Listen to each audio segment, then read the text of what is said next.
Está começando na Rádio NN. O programa mais saudável do rádio. Saúde em Foco. Saúde em Foco. Sua consulta no rádio. Saúde em Foco.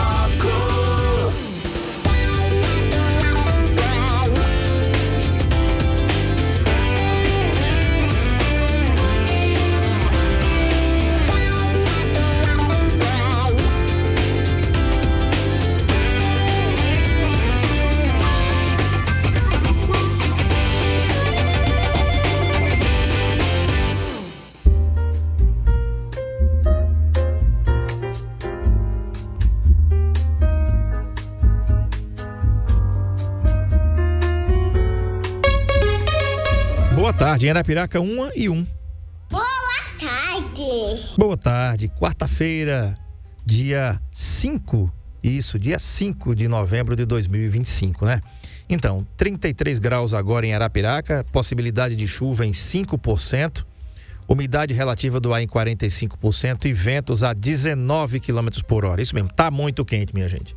Tá muito quente, mas aí você já sabe, tem que se hidratar bastante e também usar protetor solar. Isso é o que preconiza aí a medicina, para você ficar bem hidratado e protegido aí dos raios UVA e UVB que tanto podem provocar problemas pra gente. Hoje a gente recebe aqui do Saúde em Foco com muita satisfação o doutor Fernando Gomes Andrade. Ele é cirurgião plástico, ele é membro titular da Sociedade Brasileira de Cirurgia Plástica, tem doutorado em cirurgia plástica, é assistente estrangeiro do Hospital São Luís a Paris. E aí, a gente agradece muito aí o Conselho Regional de Medicina de Alagoas, ao CREMAL, o Conselho Federal de Medicina, do qual também é titular o doutor Fernando. E o assunto de hoje, o uso permitido e não permitido de silicone. A gente teve alguns dias atrás aí, pessoas que foram aí colocados silicones, né, nas suas partes aí, no seu bumbum, para ter o bumbum dos sonhos, e virou um verdadeiro pesadelo. Isso trouxe à baila muitas impressões, muitas opiniões, mas aqui a gente não traz impressões ou opiniões, a gente traz aqui o que a legislação brasileira preconiza, o que a medicina, sobretudo, preconiza, e a gente dá as boas-vindas ao doutor Fernando e lhe agradecendo já por ter um tempo tão corrido e ter recebido a gente com tanto carinho. Essa entrevista já tá programada há mais de 15 dias. A gente adoeceu, passou um tempo de molho aí e voltando hoje. Doutor Fernando, boa tarde. Seja muito bem-vindo. A satisfação tê-lo aqui, amigo. André, é um prazer. Perfeito. Estou ao seu dispor e é um tema extremamente pertinente e creio que será importante informar a população, conhecer para reconhecer. Perfeito. Doutor Fernando, primeiro eu além de já lhe agradeci aqui pela presteza, e eu quero começar essa entrevista porque muitas pessoas não acham que em medicina tudo é permitido, ou não, né? E eu queria lhe perguntar o que é considerado ato médico segundo o Conselho Federal de Medicina e a legislação brasileira, para que as pessoas tenham ideia do que é o ato médico e de quem pode praticá-lo. Na essência, o ato médico tem que ser praticado por um médico que possui um CRM, que é pelo Conselho Regional de Medicina do Estado onde esse médico é vinculado. Ele não pode, sem possuir um CRM do Estado de Alagoas, por exemplo, exercer a sua função de médico no Estado de Alagoas sem possuir o CRM do Estado de Alagoas. Ele pode ter um CRM provisório. Outro dado, as especialidades médicas exigem também um registro de especialista. E esse especialista, que é reconhecido pelo Conselho Regional de Medicina, onde ele está exercendo a especialidade, esse especialista possui um título que é reconhecido pela especialidade pela qual ele está vinculado. No meu caso, por exemplo, eu possuo um CRM, o número do CRM, do Conselho Regional de Medicina, e possuo também um RQE, que é um registro da minha especialidade que está sendo registrada no CRM de Alagoas e que tem funcionalidade para o Brasil como um todo. Mas eu não posso ir para São Paulo e operar de forma aleatória. Eu posso solicitar um registro provisório em São Paulo. Então, existe toda uma legalização para o exercício legal e para a atitude do médico. No caso, realizar procedimentos cirúrgicos, como é o caso nosso do especialista em cirurgia plástica. Outra particularidade é que, por exemplo, um enfermeiro não pode realizar um procedimento vinculado à medicina. Por exemplo, o enfermeiro não pode realizar o posicionamento do implante mamário. O enfermeiro não pode realizar a injeção de silicone ou de outro procedimento aloplástico. Um odontólogo também não pode exercer essa relação, ele não pode ter essa coisa. Agora existe um abre-aspas. O silicone médico, André, hoje usado na medicina de forma, eu diria até com uma particularidade, muitos no mundo inteiro usam, o silicone médico, ele é envolvido por uma invólucro de silicone também. O silicone que é usado nos implantes mamários, por exemplo, é um silicone tipo um gel que nós colocamos no dedo e ele não despreende, ele não migra para outras áreas se for rompido aquele invólucro. O silicone, existe o silicone médico líquido, mas esse não está mais sendo usado na medicina como um todo, sobretudo na cirurgia plástica, porque ele tem uma funcionalidade muito restrita, porque particularmente esse silicone líquido ele pode migrar para outras áreas. No passado se usou em algumas circunstâncias pontuais. Hoje ele é proscrito, ele não pode ser usado de forma desavisada. O silicone que é usado no dia a dia pelo cirurgião plástico é um silicone reconhecido pela Anvisa. Esses implantes passam por todos os critérios de avaliação e existe uma rotina que não pode ser quebrada. No caso grave que ocorreu em Arapiraca, não é um caso pontual, no Brasil está ocorrendo muitos casos similares ao longo desses últimos anos. É importante que o silicone que foi usado foi um silicone não médico, porque essa referência de silicone industrial, todo silicone é industrializado. Esse silicone que foi usado possivelmente é não médico e, além disso, pode estar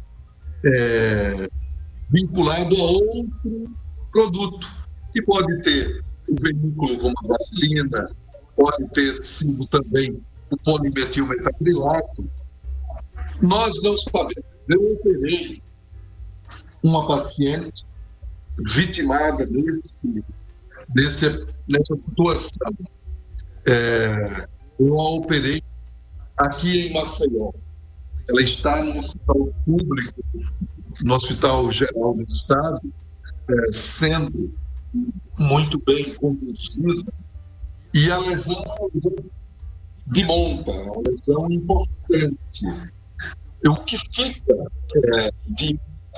para a população, para quem está nos ouvindo e vendo, é que é crucial, André, entender que não existe a mínima efetividade de um procedimento de alguém que realiza esse procedimento na própria residência da paciente, que injeta um líquido que, a princípio, não é esterilizado, o que comprovou claramente a infecção na região glútea dessas pacientes, o que provocou a possibilidade desse líquido, possivelmente silicone, possivelmente vaselina, possivelmente polimetilmetacrilato, esse líquido provocar a infecção, quase que provocar uma necrose do tegumento, necrose da epiderme, da derme, acometendo o tecido celular subcutâneo e provocando infecção. Esse líquido não pode ser usado num ambiente não médico. Mesmo quando usado por um médico, nós, cirurgiões plásticos, nós não estamos mais usando o silicone líquido. Consequentemente, quem usa está usando de forma desavisada, mesmo sendo médico. A população tem que entender que esses procedimentos existe acurácia, existe a necessidade de preparo técnico para a realização de um procedimento que exige a responsabilidade mútua de quem está realizando e de quem está sendo submetido àquele procedimento. Doutor, Isso é sim. fiz. Sim, respondeu sim. Sim. O que na realidade nos chama a atenção, doutor, é que mundo afora, o senhor bem citou, não é somente um caso aqui no Brasil, mas nós estamos no Brasil, então a gente tem que falar do que está acontecendo aqui na nossa terra, né? E isso me lembrou de um empresário no ano passado, um empresário de 27 anos, Henrique Chagas, que morreu após realizar um peeling de fenol em São Paulo. Você deve estar lembrado desse caso. A causa da morte foi um edema pulmonar agudo, resultado da inalação da substância que levou a uma perda, aliás, a uma parada cardiorrespiratória. O que chama a atenção nisso tudo é que esse procedimento é um ato médico que é, inclusive, vedado aos médicos dermatologistas, né, que tenham a licença e que tenham a clínica preparada para fazer esse tipo de procedimento. Nós entrevistamos uma colega sua aqui, doutora Larissa Fonseca, que explicou para a gente como é esse procedimento, que nem todos os dermatologistas estão aptos, porque não tem a especialização para fazê-lo, e se resolver fazê-lo, tem que ter um ambiente onde possa socorrer o paciente em caso de uma intercorrência dessa. E ela me falou aqui, nós não declinamos valores aqui no Saúde em Foco, há 12 anos que a gente não faz isso, né? Mas ela disse assim: André, o procedimento de peeling de fenol não é um procedimento barato, não é, porque existem custos, existem riscos, e olha só, o empresário buscava um procedimento para tratar marcas de acne e pagou R$4.500 pelo serviço. Pagou R$4.500 para morrer sem socorro, morrer sem assistência e morrer por negligência de quem fez. Detalhe, pelo que eu li na época, a dona da clínica, né, que foi processada, e a esteticista, que é acusada inclusive de homicídio com dolo eventual por ter realizado o procedimento sem a qualificação necessária e sem o devido suporte médico, né? Ela tinha feito um curso há 15 dias pela internet. É brincar com a saúde, é brincar com a vida das pessoas, né? Isso aqui a gente está falando do que foi noticiado. Então, doutor, sem, claro, querer isentar os profissionais que fazem algum tipo de procedimento que é vedado ao médico como o ato médico, mas também alertar as pessoas, doutor, que sobretudo tenham um pouco, como o brasileiro fala hoje, tem um pouco de noção, né?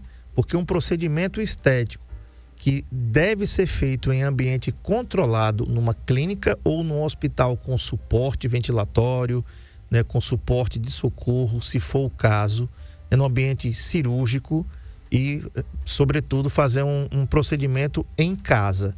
Uma substância que nem a paciente sabe até hoje qual é a substância, eu não sei se já se sabe, doutor, se a polícia já conseguiu identificar e qualificar qual é essa substância. Aí a minha pergunta é assim, mesmo sendo um médico, um profissional, pode ser penalizado se houver silicone não autorizado em pacientes? Quais são as sanções possíveis? Estou falando do médico, pode ser um odontólogo, pode ser um enfermeiro, pode ser um esteticista. Estou falando do médico de forma generalizada, né? Pode ser penalizado, sim. O odontólogo pode ser. O odontólogo médico possui o seu conselho de ordem. Algo importante, mais do que a penalização do odontólogo, é entender, fazer com que a população entenda que não existe pequena cirurgia.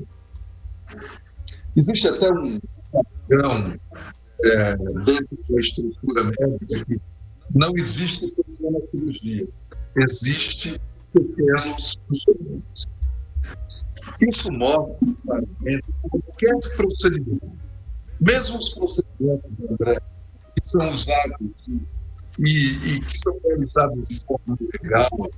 Por exemplo, se faz muitas inclusões de ácido hialurônico, por exemplo. Você falou do peeling. Tem inúmeros tipos, formas de peeling.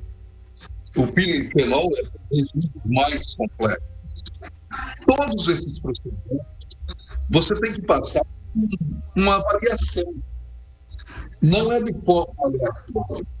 Você que está desejando realizar um procedimento como esse, você deve procurar uma pessoa que possua o Conselho Regional de Medicina notificado, que possua o RQ, a especialidade médica efetiva. Portanto, essa qualificação mínima. Isso não implica que o paciente já existe. Pode existir intercorrências, mas quando você realiza essa avaliação, você irá para esse qualificado e ele irá solicitar alguns exames básicos, mesmo para realizar um procedimento de inclusão líquidos, substâncias aloplásticas, ácido hialurônico, pode existir a possibilidade de uma reação indígena do corpo, uma reação àquele produto. O médico, em geral, ele realiza um teste cutâneo. Ele faz um teste cutâneo prévio. Portanto, o passo a passo é muito cheio de critérios.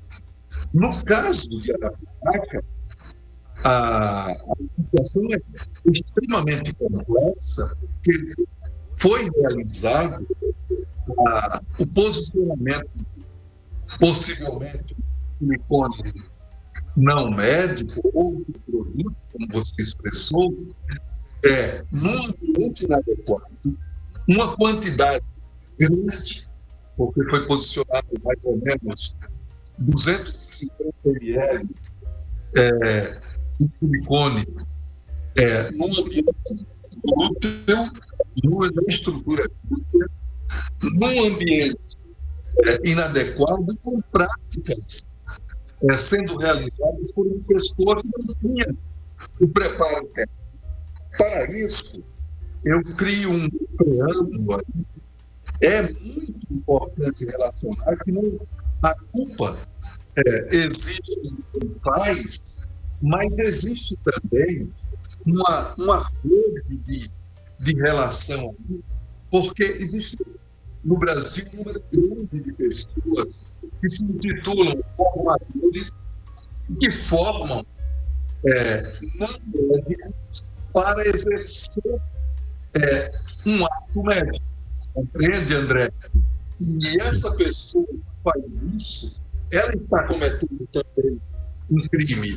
Se for médico, ela pode ser penalizada pelo Conselho Regional do Ambiente do Estado que ela está exercendo.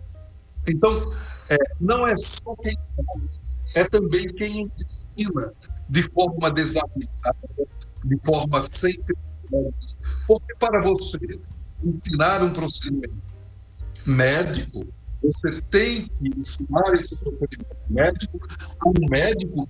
Esse médico tem que ter e possuir a especialidade na qual você está vinculado a ensinar. Doutor. Basicamente, nós temos muitas variáveis e é muito grave o que está acontecendo, o que ocorreu em Arapiraca, e a população tem. E o que você fala no programa é muito importante, que você está criando critério de escola, informando a população que deve procurar o profissional adequado para realizar o médico em si. Outro dado é que no passado se usou vários produtos com um fim específico.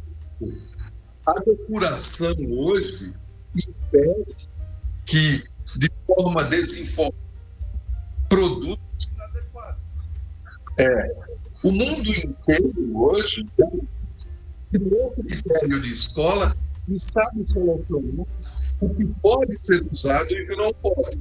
Não há a mínima possibilidade de se entender o uso de forma desavisada.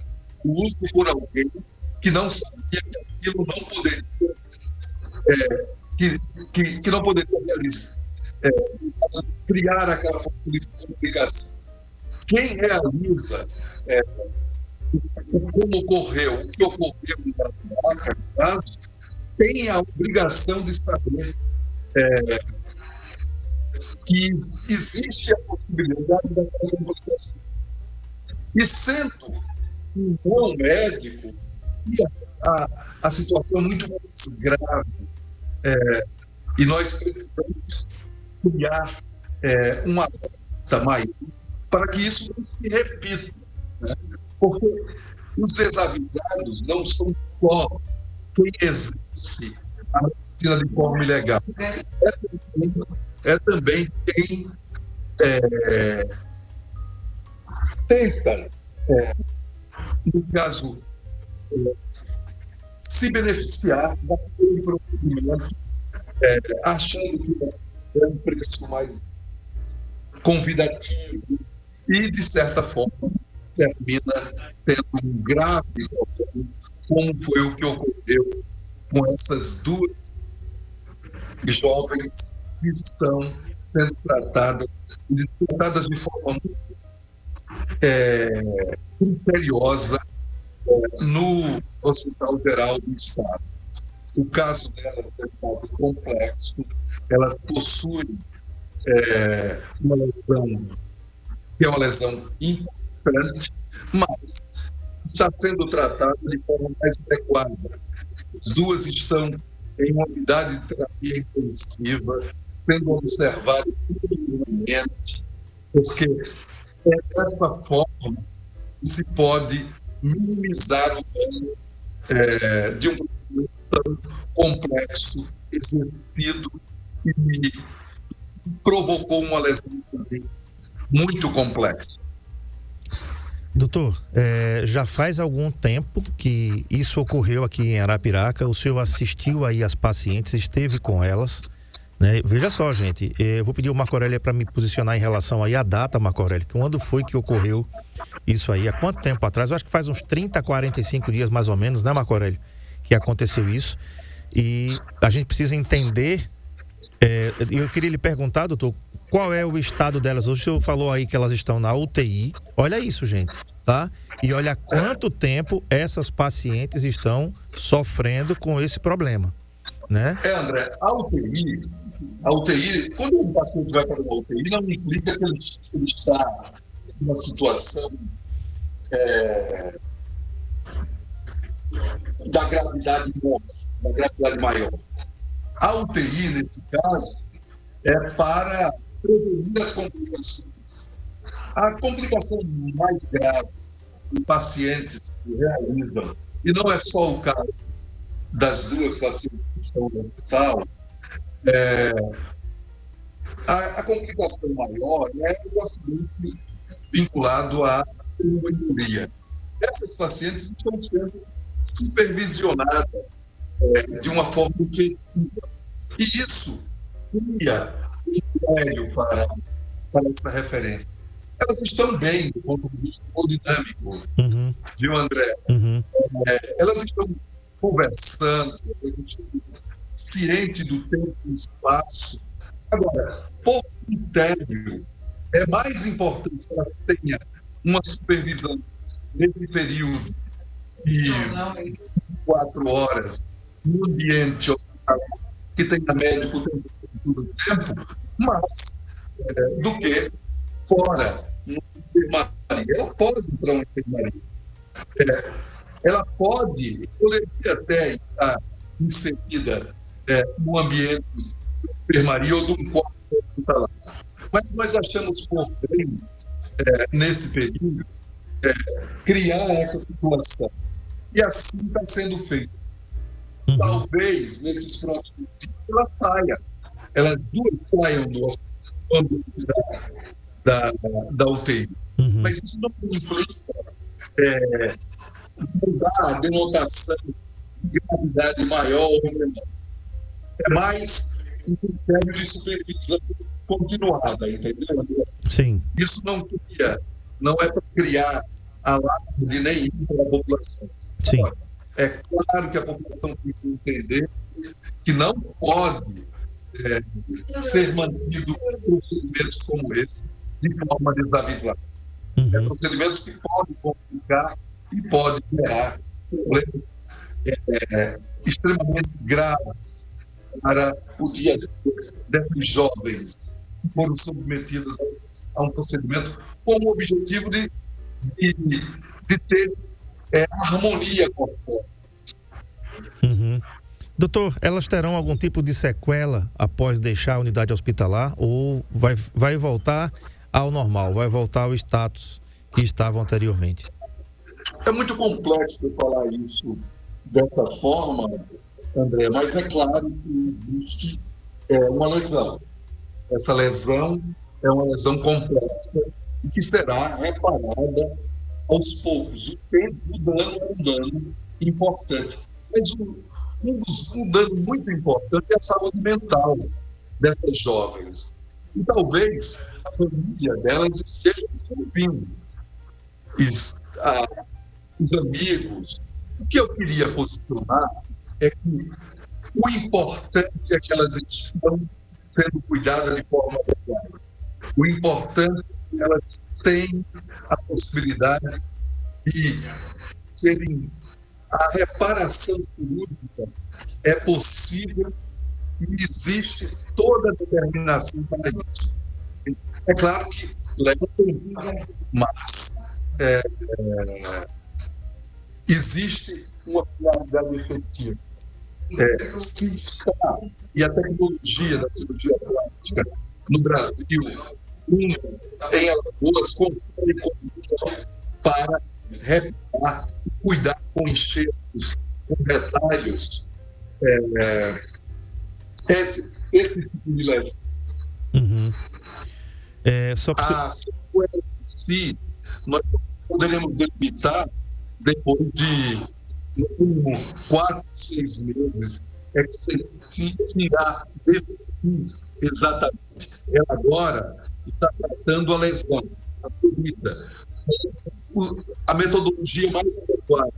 Uma delas, por exemplo, a pressão negativa máxima, por exemplo, sim. que é um curativo com muito apenas, que é uma tecnologia muito própria, e a outra também funciona. Então, está se fazendo melhor, e o mais importante é o preservar o critério de referência. Ela está conversando bem, ela está ciente do problema, a saúde mental está sendo mantida, e eu espero que a população entenda e que isso não se repita. Uhum. E só para vocês terem ideia, gente, o Conselho Regional de Odontologia de Alagoas, o CRO, informou, né, que determinou a suspensão cautelar de 30 dias e a abertura de processo ético contra a cirurgiã dentista que fez esse procedimento, após denúncia confirmada pela fiscalização. A medida segue resolução CFO 267/2021 e inclui providências junto à polícia e à vigilância sanitária. E, aliás, para corrigir aqui, a data foi dia 8 de outubro que tudo isso começou a acontecer. As denúncias, a apuração, então já faz... Depois, daqui a 3 dias, vai fazer exatamente um mês que essas denúncias aí vieram à baila. Doutor, André, é importante, André, posicionar que o Conselho Regional de Medicina tem acompanhado com critério o nosso presidente Benício, ele tem observado, tem avaliado, mas nós, médicos, não estamos inseridos nessa situação. A atitude médica, nesse caso, Arapiraca, é uma atitude para reparar, para reconstruir. Nós estamos aqui com um objetivo didático.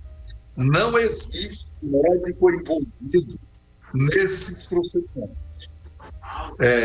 Nós não temos referência de médico também que ensinou esses procedimentos às odontólogas. Então, é crucial que a população entenda que o exercício da medicina deve ser exercido por pessoas que possuem o Conselho Regional de Medicina, no caso, o título de médico. E a especialidade tem que ser vinculada à especialidade em foco. No caso de cirurgia plástica, nesses casos, a especialidade deve estar vinculada. E mesmo a cirurgia plástica, veja, ela não realiza injeção de silicone na região glútea. Mesmo gordura na região glútea, nós estamos com um critério muito bem definido.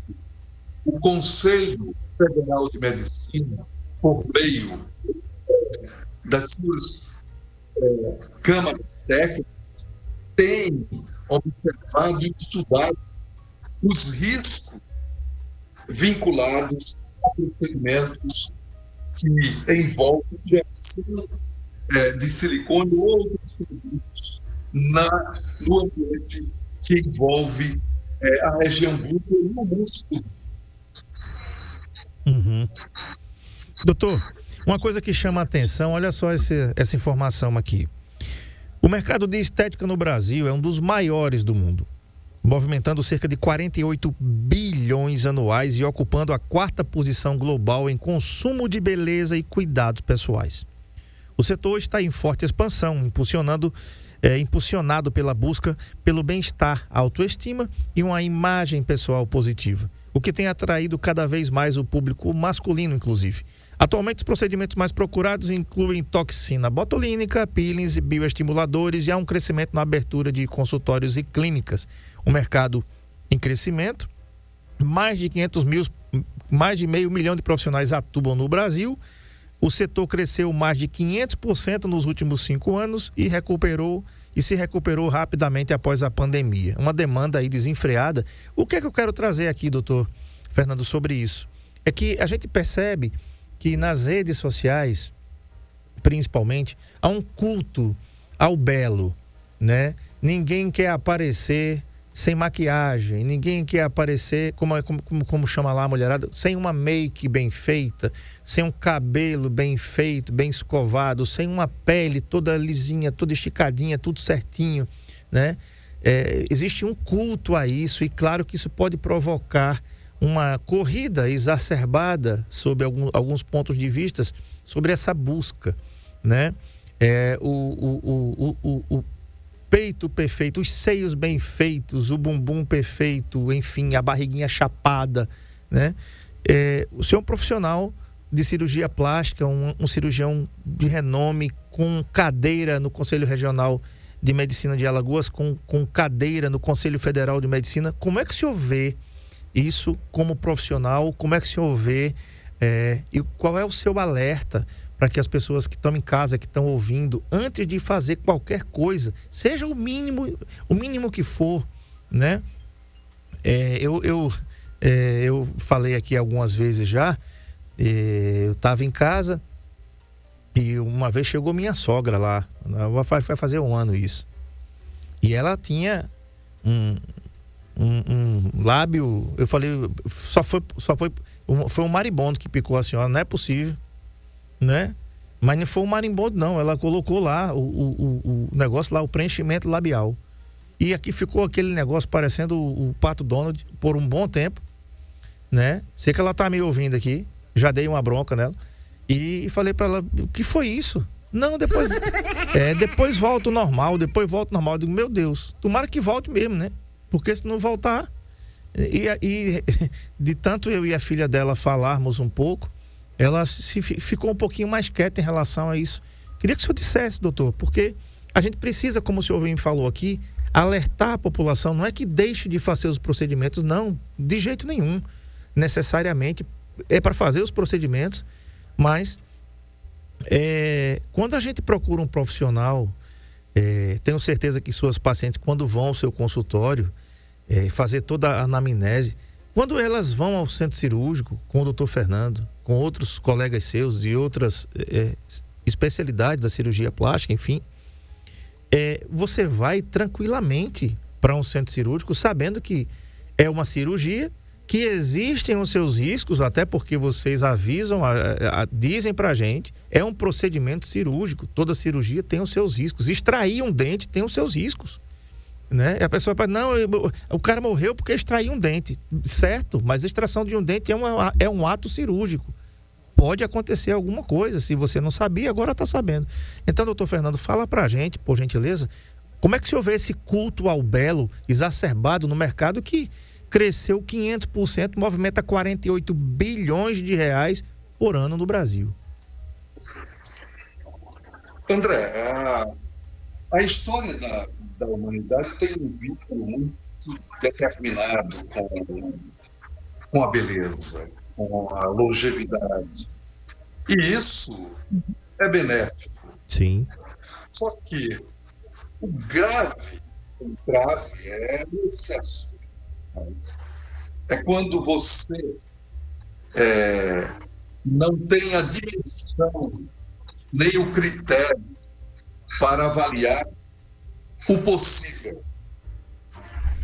O médico, cirurgião plástico, por exemplo, existe um pensador da cirurgia plástica que diz que o cirurgião plástico é um psiquiatra com o bisturi, né? cabe ao cirurgião, cabe a quem exerce a medicina, ter esse critério de limite. O limite vinculado à idade, o limite vinculado ao procedimento. Todo excesso deve ser banido. A cirurgia plástica, cirurgia dermatológica, no caso, eu não gosto nem de falar de cirurgia dermatológica, mas da atitude dermatológica em si, a cirurgia plástica e todos os procedimentos no entorno disso, envolve a harmonia, o equilíbrio. Quando você cria critério com o equilíbrio, com o contorno corporal, usando, por exemplo, alguns termos que faz com que assemelhe similitude da cirurgia com a arte em si, às vezes isso cria alguns vícios. Eu, particularmente, uma grande gama de cirurgiões, são dos grupos ou dos que pensam que a cirurgia plástica, todos esses procedimentos, têm o objetivo de suavizar. Né? E suavizar não é criar excesso, não é modificar. O que nós estamos vendo e observando é que, sem critério de escola, sem referência, você cria padrões disformes. E o que você falou na sua sogra é uma tônica, porque só pode exercer a medicina quem possui o CRM. E hoje, André, o grande número de procedimentos excessivos e descuidados são realizados por pessoas que não são médicos. Eu volto para o caso de Arapiraca. O caso de Arapiraca é importante. E como nós poderemos vincular algo que você está falando? Olha bem, você tem um número enorme de procedimentos. Esse procedimento de Arapiraca foi pago. Essas pacientes pagaram. Não foi algo simplório. Elas pagaram, mas estão sendo tratadas, olha só, no ambiente adequado para tratar, no ambiente público. E aqui eu passo o ponto fundamental: elas estão sendo tratadas no Hospital Geral do Estado. E a direção do Elton, do Fernando, do Freias, não mediu esforços. Quando chegaram, pensaram, não, vamos tratar, vamos criar um ambiente adequado, como melhor, um ambiente público completamente relacionado ao funcionamento de saúde. Elas foram de forma desavisada, pagaram um procedimento, mas estão sendo tratadas no ambiente vinculado ao sistema único de saúde. Isso é uma dicotomia, mas que mostra